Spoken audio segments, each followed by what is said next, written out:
चहल जैबो ससुरा हम तोरा से दूर कर दिलक शादी माई बाप बर दूर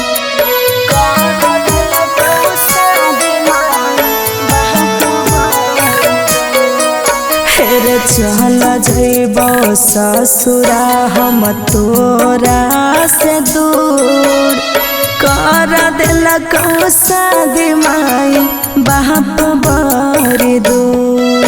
आगे लोग के बात सुनी कापे है करे जवा, लोग के बात सुनी कापे है करे जवा। ओहे घरी छुट्टी जइतो हमरो गे परनामा, ओहे न घरी छुट्टी जइतो हमरो गे परनामा,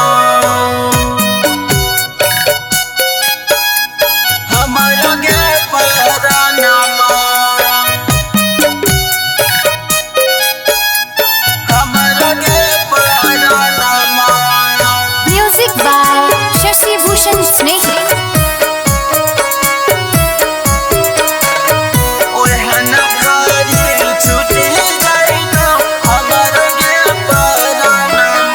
अरे गाँव घर के लोग सब देख मारो तना रे, इहे चलत कर दिलक माई बाप बियाह रे।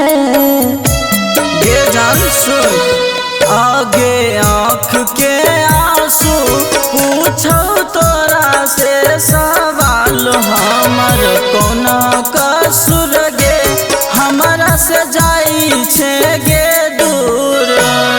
पानी बिना बाद जेना तरबे मछरिया, ओहन घरी छुटी जइतो हमारो गे परनामा, ओहन घरी छुटी जइतो हमारो गे परनामा, ओहन घरी छुटी जइतो हमारो गे परनामा, हमारो गे परनामा, हमारो गे परनामा। म्यूजिक बाय शशि भूषण स्नेही।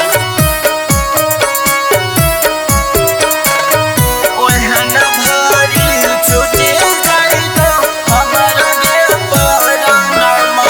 हेर विधि के विधान नहीं रुका तोरे पगल, ऊपर वाला लिखल नहीं तोरा किस्मत में। पेनी शादी के जोरा बैठ जइभी पिया साथ, लाल रंग से नूरा से भरत पिया तोहर मांग जान गे। अभिषेक सतम रोज पिटतो अपन छतिया, अभिषेक सतम रोज पिटतो अपन छतिया, ओहन घरी छुटी जा